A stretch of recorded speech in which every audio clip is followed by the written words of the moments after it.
eu não recomendo envelopamento em carro repintado, estou certo? De certa forma sim, de certa forma não, irmão. A questão toda é definir com o cliente a questão do carro ser repintado ou não, tá? Se a pintura é original, tu tem 100% de garantia. Na hora da remoção do material, não vai danificar a tinta do carro, tu não vai ter problema algum. Se o carro é repintado, existe uma incógnita, porque não é 100% de certeza que vai sair o verniz ou a tinta do carro.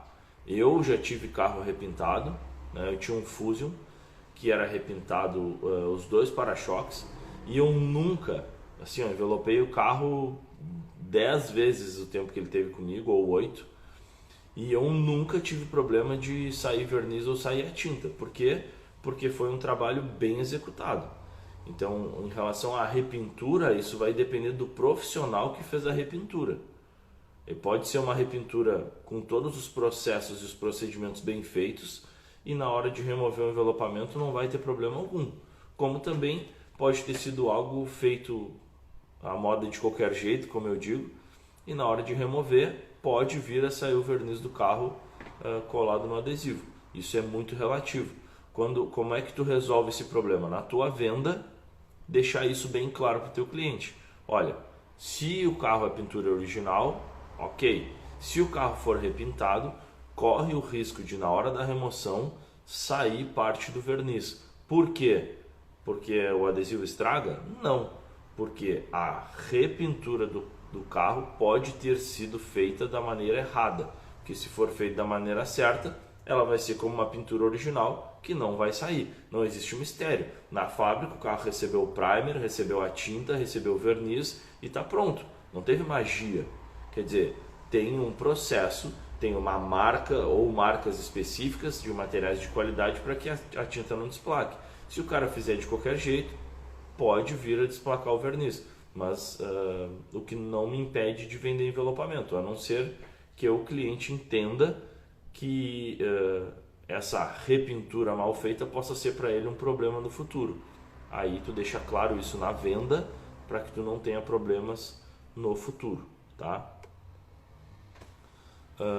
Como é feita a descontaminação da peça antes da aplicação e qual o procedimento mais correto? Uma boa pergunta, tá, Gabriel? Porque assim, a gente definiu dentro do método que a gente ensina um processo e um procedimento de descontaminação que hoje eu posso afirmar para vocês que é infalível, tá? E ele é de fácil acesso, porque a gente sabe que dentro das empresas de detail, que são especializadas em customização, em toda a parte de detalhamento do veículo, a gente tem vários produtos para fazer a descontaminação. Mas alguns deles são produtos abrasivos à cola do adesivo, né, à cola do vinil. Então a gente desenvolveu um método, lógico que eu não estou falando algo que eu inventei na minha cabeça, são coisas que já foram comprovadas, né, até por laboratórios, então isso nos dá uma certa tranquilidade em relação a isso. Que é o que? A gente vai começar lavando o carro, né, o carro chega do cliente, chega pronto, chega lavado, mas a gente faz a primeira limpeza com água e sabão neutro. A gente usa aqui o Johnson's Baby, que é o shampoo aquele para criança, né, que a gente sabe que realmente é neutro, para fazer aquela primeira limpezinha, para tirar aquela poeirinha, aquelas coisas de cima do carro. Depois a gente entra com lubrificante de clay bar e a clay bar, fazendo a primeira descontaminação mecânica no carro, né, nos dois sentidos, horizontal e vertical. Terminando esse processo, a gente aplica o vinagre de maçã. Por que o vinagre de maçã? O vinagre de maçã, ele contém um ácido que é produzido na fermentação da maçã, que se chama ácido acético. O que o ácido acético faz? Ele entra nos poros da pintura. Para quem não sabe, a pintura é como a nossa pele, cheia de poros, tá? Eu uso sempre a explicação do seguinte: quando a gente vai na praia, que passa o protetor solar, o protetor ele entra nos poros da nossa pele. Se a gente chegar em casa e só lavar, passar aquele sabonetezinho rapidinho e tal, continua o cheiro do protetor solar, porque ele ainda está nos poros da nossa pele. A gente não fez aquela limpeza mais profunda. Com relação ao carro é a mesma coisa. Então o ácido acético, que é componente do vinagre de maçã, tá? Não pode ser vinagre de cana ou normal de álcool ou qualquer outro, tem que ser o de maçã.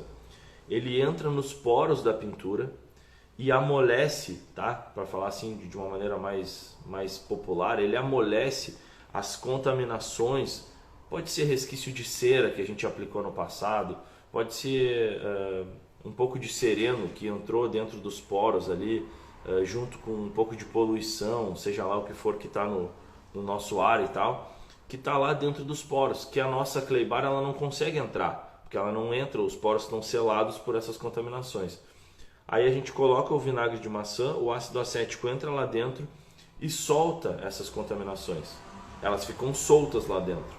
Aí a gente vem com o cleaner, que é um limpador de superfície que é produzido pela Altac, ou então o limpador de superfície da Exfac, que é um produto que não vem só com álcool isopropílico, ele tem outros componentes desengraxantes, desengordurantes, e a gente faz a próxima limpeza, que é a quarta etapa da nossa limpeza. Então, ó, água e sabão, clay bar, vinagre de maçã e o cleaner ou limpador de superfície.